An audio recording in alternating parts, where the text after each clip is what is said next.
नमस्कार साथियों, कैसे हैं आप सभी? साथियों, आज का टॉपिक बहुत इम्पोर्टेंट होने वाला है। साथियों, आज हम लेकर आए हैं रेलवे ग्रुप डी 2026 के लिए एक प्रीवियस ईयर क्वेश्चन पेपर। साथियों, इसमें हमने जीके जीएस के अति संभावित प्रश्नों को लिया है, जो आपकी railway group D, loco pilot, technician, railway NTPC, अन्य सभी परीक्षाओं के लिए अति इम्पोर्टेंट होंगे। साथियों, यदि आप किसी भी गवर्नमेंट एग्जाम की तैयारी करते हैं, तो यह वीडियो बहुत इंपॉर्टेंट है, तो वीडियो के अंत तक बने रहिए। चलिए हम स्टार्ट करते हैं। साथियों, हमारा पहला क्वेश्चन कहता है कि प्रकाश वर्ष किसका मात्रक है? इससे पूछा गया कि जो प्रकाश वर्ष लाइट ईयर है, वो किसका मात्रक है? साथियों, प्रकाश वर्ष दूरी का मात्रक है। किसका? दूरी का मात्रक है प्रकाश वर्ष। प्रकाश द्वारा एक वर्ष में चली गई दूरी को हम प्रकाश वर्ष कहते हैं, जिसका मात्रक दूरी है। ठीक है। और यदि हम बात करें समय का एसआई मात्रक सेकंड है। क्या है? समय का एसआई मात्रक सेकंड है। प्रकाश की तीव्रता का मात्रक होगा कैंडला। प्रकाश की तीव्रता का मात्रक कैंडला और द्रव्यमान का मात्रक किलोग्राम होगा। ठीक है। तो इसका राइट आंसर होगा ऑप्शन बी, दूरी का। ठीक है। प्रकाश वर्ष है वो दूरी का मात्रक है, तो इसका राइट आंसर ऑप्शन बी होगा। हमारा अगला क्वेश्चन है। साथियों, हमारा अगला क्वेश्चन कहता है कि पित्त रस का उत्पादन शरीर के किस अंग में होता है? इससे पूछा गया कि पित्त रस का उत्पादन शरीर के किस अंग में होता है?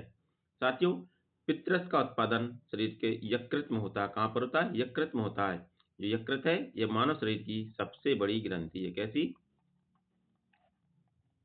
सबसे बड़ी ग्रंथि है यकृत। ठीक है। और इसमें ही पित्त रस का उत्पादन होता है। यदि हम बात करें अग्न्याशय की, तो अग्न्याशय यह दूसरी सबसे बड़ी ग्रंथि है। कैसी? दूसरी सबसे बड़ी ग्रंथि है। ठीक है। और इसमें इंसुलिन हार्मोन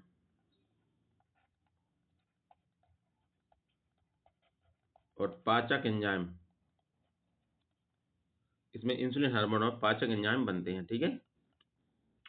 यदि हम बात करें पित्ताशय की, पित्ताशय में पित्त रस एकत्रित होता है। क्या होता है? इसमें पित्त रस एकत्रित होता है। ठीक है। और यकृत में पित्त रस बनता है और पित्ताशय में एकत्रित होता है, तो इसका राइट आंसर ऑप्शन बी होगा। हमारा अगला क्वेश्चन है। साथियों, हमारा अगला क्वेश्चन कहता है कि दाढ़ी बनाने या दंत चिकित्सकों द्वारा किस दर्पण का उपयोग किया जाता है? इससे पूछा गया कि दाढ़ी बनाने या दंत चिकित्सकों द्वारा किस प्रकार के दर्पण का उपयोग किया जाता है? तो दाढ़ी बनाने और दंत चिकित्सकों के द्वारा अवतल दर्पण का उपयोग किया जाता है। किस दर्पण का? अवतल दर्पण का उपयोग किया जाता है, तो इसका राइट आंसर ऑप्शन बी होगा। हमारा अगला क्वेश्चन है। साथियों, हमारा अगला क्वेश्चन कहता है कि विटामिन बी 12 में कौन सी धातु पाई जाती है? इससे पूछा गया कि जो विटामिन बी 12 है, उसमें कौन सी धातु पाई जाती है? तो विटामिन बी 12 में कोबाल्ट धातु पाई जाती है, तो इसका राइट आंसर ऑप्शन सी होगा। हमारा अगला क्वेश्चन है। साथियों, हमारा अगला क्वेश्चन कहता है कि परमाणु के नाभिक की खोज किसने की थी? साथियों, इट्स वेरी इंपॉर्टेंट क्वेश्चन। यह क्वेश्चन कई बार परीक्षा में पूछा गया है, तो आपको बताना है कि परमाणु के नाभिक की खोज किसके द्वारा की गई थी? साथियों, परमाणु के नाभिक की खोज रदरफोर्ड के द्वारा की गई थी। रदरफोर्ड ने परमाणु के नाभिक की खोज की थी। यदि हम बात करें जेम्स जेजे थॉमसन, ठीक है, कि जेजे थॉमसन ने किसकी खोज की थी? तो जेजे थॉमसन ने इलेक्ट्रॉन की खोज की थी। किसकी? इलेक्ट्रॉन की खोज जेजे थॉमसन के द्वारा की गई थी और इन्होंने इसकी खोज 1897 ईस्वी में की थी। कब की थी? जेजे थॉमसन ने इलेक्ट्रॉन की खोज 1897 ईस्वी में की थी। ठीक है। यदि हम बात करें चैडविक ने न्यूट्रॉन की खोज की थी। क्योंकि किसकी? न्यूट्रॉन की खोज जेम्स चैडविक ने की थी और इन्होंने 1932 में न्यूट्रॉन की खोज की थी। जॉन डाल्टन ने परमाणु सिद्धांत दिया था। क्या दिया था? परमाणु सिद्धांत। ठीक है। जॉन डाल्टन के द्वारा दिया गया था। ठीक है। तो परमाणु के नाभिक की खोज रदरफोर्ड के द्वारा की गई थी, तो इसका राइट आंसर ऑप्शन बी होगा। हमारा अगला क्वेश्चन है। साथियों, हमारा अगला क्वेश्चन कहता है कि वायुमंडल में सबसे प्रचुर मात्रा में पाई जाने वाली अक्रिय गैस कौन सी है? साथियों, वेरी वेरी इंपॉर्टेंट क्वेश्चन है। तो आपको बताना है कि वायुमंडल में पाई जाने वाली अक्रिय गैस कौन सी है? तो वायुमंडल में पाई जाने वाली अक्रिय गैस आर्गन गैस है। कौन सी है? आर्गन गैस है जो अक्रिय गैस है। ठीक है। यदि हम बात करें हीलियम गैस की, तो हीलियम है जो वायुमंडल की सबसे हल्की गैस है। कैसी? सबसे हल्की गैस है। ठीक है। इसका उपयोग गुब्बारों गुब्बारे व हवाई जहाज के टायर में किया जाता है। किसमें? गुब्बारे या हवाई जहाज के टायर में इसका उपयोग किया जाता है। ठीक है। यदि हम बात करें नियान नियान गैस का प्रयोग चमकीले साइन बोर्ड बनाने में किया जाता है। किसमें? चमकीले साइन बोर्ड बनाने में नियॉन गैस का उपयोग किया जाता है। जो रेडान गैस है यह भी एक अक्रिय गैस है। कैसी? यह भी एक अक्रिय गैस है, लेकिन यह वायुमंडल में नहीं पाई जाती है। वायुमंडल में नहीं पाई जाती है। ठीक है? तो जो रेडान है यह भी एक अक्रिय गैस है, लेकिन यह वायुमंडल में नहीं पाई जाती है। तो वायुमंडल में पाई जाने वाली अक्रिय गैस आर्गन गैस है। तो इसका राइट आंसर ऑप्शन सी होगा। हमारा अगला क्वेश्चन है। साथ ही हमारा अगला क्वेश्चन कहता है कि मानव शरीर की सबसे लंबी हड्डी कौन सी है? इससे पूछा गया कि मानव शरीर की सबसे लंबी हड्डी कौन सी है? साथियों, मानव शरीर की सबसे लंबी हड्डी है फीमर हड्डी। फीमर हड्डी है जो जांघ में पाई जाती है। ठीक है? पैर की जांघ में फीमर हड्डी पाई जाती है, जो मानव शरीर की सबसे लंबी हड्डी है। यदि हम बात करें स्टेपिज की, स्टेपिज मानव शरीर की सबसे छोटी हड्डी है। कैसी? सबसे छोटी हड्डी है। ठीक है? और यह मानव शरीर के मध्य कान में पाई जाती है। कहाँ पर? मध्य कान में पाई जाती है। ठीक है? यदि हम बात करें टिबिया, टिबिया हड्डी यह पैर में पाई जाने वाली हड्डी है। कहाँ पर? पैर में घुटने के नीचे, घुटने के नीचे पाई जाती है। ठीक है? फिबुला भी पैर में पाई जाती है, घुटने के नीचे यह भी पाई जाती है। ठीक है? तो ये मानव शरीर की सबसे लंबी हड्डी फीमर हड्डी है। तो इसका राइट आंसर ऑप्शन बी होगा। हमारा अगला क्वेश्चन है। साथ ही हमारा अगला क्वेश्चन कहता है कि एलपीजी गैस सिलेंडर में मुख्य रूप से कौन सी गैस होती है? इससे पूछा गया कि एलपीजी गैस सिलेंडर में मुख्य रूप से कौन सी गैस होती है? तो एलपीजी गैस सिलेंडर में मुख्य रूप से प्रोपेन और ब्यूटेन गैस का प्रयोग किया जाता है। तो इसका राइट आंसर ऑप्शन बी होगा। हमारा अगला क्वेश्चन है। बिजली के बल्ब का फिलामेंट किस धातु का बना होता है? इससे पूछा गया कि बिजली के बल्ब का फिलामेंट है जो किस धातु का बना होता है? बिजली के बल्ब का फिलामेंट है जो टंगस्टन धातु का बना होता है। तो इसका राइट आंसर ऑप्शन सी होगा। हमारा अगला क्वेश्चन है। साथ ही हमारा अगला क्वेश्चन कहता है कि किस रोग को हाइड्रोफीबिया भी कहा जाता है? पूछा गया कि किस रोग को हाइड्रोफीबिया भी कहा जाता है? तो रेबीज वायरस के कारण हाइड्रोफीबिया होता है। किसके कारण? रेबीज वायरस के कारण हाइड्रोफीबिया होता है। यह कुत्ते के काटने से होता है। कुत्ते के काटने से होता है। इसका राइट आंसर ऑप्शन बी होगा। हमारा अगला क्वेश्चन है। साथ ही हमारा अगला क्वेश्चन कहता है कि अष्टाध्यायी पुस्तक किसके द्वारा लिखी गई है? अष्टाध्यायी पुस्तक के लेखक कौन है? पाणिनि। ठीक है? जो अष्टाध्यायी पुस्तक है ये संस्कृत व्याकरण की पहली पुस्तक है।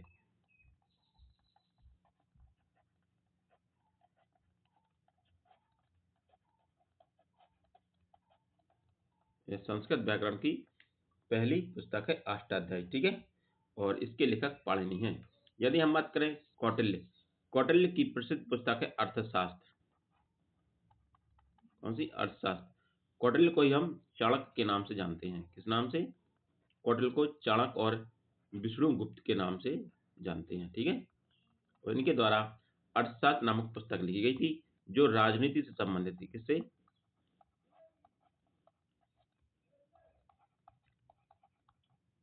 जो राजनीति से संबंधित थी। संबंधित थी। ठीक है? इसके बाद कालिदास, कालिदास को हम भारत का शेक्सपियर कहते हैं। भारत का शेक्सपियर। ठीक है? और इनके द्वारा अभिज्ञान शकुंतला पुस्तक लिखी गई।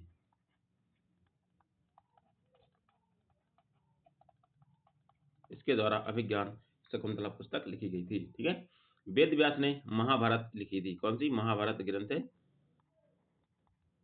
महाभारत ग्रंथ को वेद व्यास के द्वारा लिखा गया था। ठीक है? तो अष्टाध्यायी पुस्तक पाणिनि के द्वारा लिखी गई है जो संस्कृत व्याकरण की पहली पुस्तक है। इसका राइट आंसर ऑप्शन बी होगा। हमारा अगला क्वेश्चन है। साथ ही हमारा अगला क्वेश्चन कहता है कि गांधी इरविन समझौता किस वर्ष हुआ था? इससे पूछा गया कि जो गांधी इरविन समझौता है वो किस वर्ष हुआ था? साथियों, गांधी इरविन समझौता 5 मार्च 1931 ईस्वी को हुआ था। कब हुआ था? 5 मार्च 1931 ईस्वी को हुआ था। यदि हम बात करें 1932, 1932 में कौन सी घटना घटी थी? तो 1932 में पूना पैक्ट हुआ था। पूना पैक्ट 1932 में हुआ था। 1942 ईस्वी में भारत छोड़ो आंदोलन की शुरुआत हुई थी। भारत छोड़ो आंदोलन। ठीक है? और इसी आंदोलन में महात्मा गांधी ने करो या मरो का नारा दिया था। ठीक है? तो 1942 में भारत छोड़ो आंदोलन की शुरुआत हुई और इसी आंदोलन में महात्मा गांधी के द्वारा करो या मरो का नारा दिया गया था। 1930 ईस्वी में नमक सत्याग्रह हुआ था। क्या? नमक सत्याग्रह 1930 ईस्वी में हुआ था। ठीक है। तो जो गांधी इरविन समझौता वह 5 मार्च 1931 ईस्वी को हुआ था। तो इसका राइट आंसर ऑप्शन बी होगा। हमारा अगला क्वेश्चन है, साथियों हमारा अगला क्वेश्चन कहता है कि भारत का एकमात्र सक्रिय ज्वालामुखी कहाँ स्थित है? पूछा गया कि भारत का एकमात्र सक्रिय ज्वालामुखी है जो कहाँ पर स्थित है? तो भारत का एकमात्र सक्रिय ज्वालामुखी है वह बेरन द्वीप है। ठीक है, बेरन द्वीप है जो भारत का एकमात्र सक्रिय ज्वालामुखी है। यह अंडमान निकोबार में स्थित है। ठीक है। यदि हम बात करें लक्षद्वीप की, तो लक्षद्वीप यह अरब सागर में स्थित है। यह अरब सागर में स्थित है और यह भारत का सबसे छोटा केंद्र शासित प्रदेश है। कैसा? सबसे छोटा केंद्र शासित प्रदेश है। ठीक है। मिनकाय यह भी अरब सागर में स्थित है। कहाँ पर? यह भी अरब सागर में स्थित है। ठीक है। जो पम्बन द्वीप है, यह पम्बन द्वीप यह तमिलनाडु और श्रीलंका के बीच स्थित है। किसके बीच? पम्बन द्वीप है जो तमिलनाडु और श्रीलंका के बीच स्थित है। यहाँ पर ही रामेश्वरम स्थित है। पम्बन द्वीप पर ही रामेश्वरम स्थित है। ठीक है। तो भारत का एकमात्र सक्रिय ज्वालामुखी बेरन द्वीप है जो अंडमान एंड निकोबार में स्थित है। तो इसका राइट आंसर ऑप्शन बी होगा। हमारा अगला क्वेश्चन है, साथियों हमारा अगला क्वेश्चन कहता है कि सुंदरबन डेल्टा का निर्माण करने वाली मुख्य नदी कौन सी है? इससे पूछा गया कि सुंदरबन डेल्टा का निर्माण किस नदी के द्वारा किया गया था? तो सुंदरबन डेल्टा का निर्माण गंगा और ब्रह्मपुत्र नदी के द्वारा किया गया था। तो इसका राइट आंसर ऑप्शन बी होगा। हमारा अगला क्वेश्चन है, काजीरंगा राष्ट्रीय उद्यान किस जानवर के लिए प्रसिद्ध है? पूछा गया कि जो काजीरंगा राष्ट्रीय उद्यान है वो किस जानवर के लिए प्रसिद्ध है? साथियों, जो काजीरंगा राष्ट्रीय उद्यान है ये असम राज्य में स्थित है। कहाँ पर? असम राज्य में स्थित है। ठीक है। जो काजीरंगा राष्ट्रीय उद्यान है यह ब्रह्मपुत्र नदी के किनारे है। ब्रह्मपुत्र नदी के किनारे स्थित है। ठीक है। और यह अपने एक सींग वाले गैंडा के लिए प्रसिद्ध है। किसके लिए? जो काजीरंगा राष्ट्रीय उद्यान है वह अपने एक सींग वाले गैंडे के लिए प्रसिद्ध है। तो इसका राइट आंसर ऑप्शन बी होगा। हमारा अगला क्वेश्चन है, दिल्ली सल्तनत की पहली और एकमात्र महिला शासिका कौन थी? इससे पूछा गया कि दिल्ली सल्तनत की पहली और एकमात्र महिला शासिका कौन थी? तो दिल्ली सल्तनत की पहली और एकमात्र महिला शासिका रजिया सुल्तान थी। कौन थी? रजिया सुल्तान थी। यह इल्तुतमिश की पुत्री थी। इल्तुतमिश की पुत्री थी। तो इसका राइट आंसर ऑप्शन बी होगा। हमारा अगला क्वेश्चन है, किस ग्रह को पृथ्वी की जुड़वा बहन कहा जाता है? तो पूछा गया कि किस ग्रह को पृथ्वी की जुड़वा बहन कहते हैं? साथियों, पृथ्वी की जुड़वा बहन शुक्र ग्रह को कहते हैं। किस ग्रह को? शुक्र ग्रह को पृथ्वी की जुड़वा बहन कहते हैं। ठीक है। इसे हम प्रेशर कुकर के नाम से जानते हैं। किस नाम से? प्रेशर कुकर के नाम से भी जानते हैं। इसे हम भोर का तारा और सांझ का तारा कहते हैं। क्या कहते हैं? इसे हम भोर का तारा या सांझ का तारा कहते हैं। ठीक है। और यह पृथ्वी के सबसे निकट है। ठीक है। और इसका कोई उपग्रह नहीं है। ठीक है। जो शुक्र है इसका कोई उपग्रह नहीं है। ठीक है। तो इसका राइट आंसर होगा ऑप्शन सी कि पृथ्वी को हम शुक्र ग्रह को हम पृथ्वी की जुड़वा बहन कहते हैं। हमारा अगला क्वेश्चन है, साथियों हमारा अगला क्वेश्चन कहता है कि वेदों की ओर लौटो का नारा किसने दिया था? तो पूछा गया कि वेदों की ओर लौटो का नारा किसके द्वारा दिया गया था? तो वेदों की ओर लौटो का नारा स्वामी दयानंद सरस्वती के द्वारा दिया गया था। इसका राइट आंसर ऑप्शन सी होगा। हमारा अगला क्वेश्चन है, भारतीय संविधान में प्रस्तावना का विचार किस देश से लिया गया है? इससे पूछा गया कि भारतीय संविधान में प्रस्तावना का विचार है जो किस देश से लिया गया है? तो भारतीय संविधान में प्रस्तावना का विचार अमेरिका के संविधान से लिया गया है। इसका राइट आंसर ऑप्शन बी होगा। हमारा अगला क्वेश्चन है, साथियों हमारा अगला क्वेश्चन कहता है कि अस्पृश्यता का अंत संविधान के किस अनुच्छेद में वर्णित है? पूछा गया कि अस्पृश्यता का अंत है जो संविधान के किस अनुच्छेद में वर्णित है? तो अस्पृश्यता का अंत संविधान के अनुच्छेद 17 में वर्णित है। किसमें? अनुच्छेद 17 में अस्पृश्यता का अंत का वर्णन किया गया है। ठीक है। यदि हम बात करें कि उपाधियों का अंत का वर्णन किस अनुच्छेद में किया गया है? तो उपाधियों के अंत का वर्णन अनुच्छेद 18 में किया गया है। किस अनुच्छेद में? अनुच्छेद 18 में उपाधियों के अंत का वर्णन किया गया है। तो इसका राइट आंसर होगा कि अस्पृश्यता का अंत है जो अनुच्छेद 17 में किया गया है। तो इसका राइट आंसर ऑप्शन सी होगा।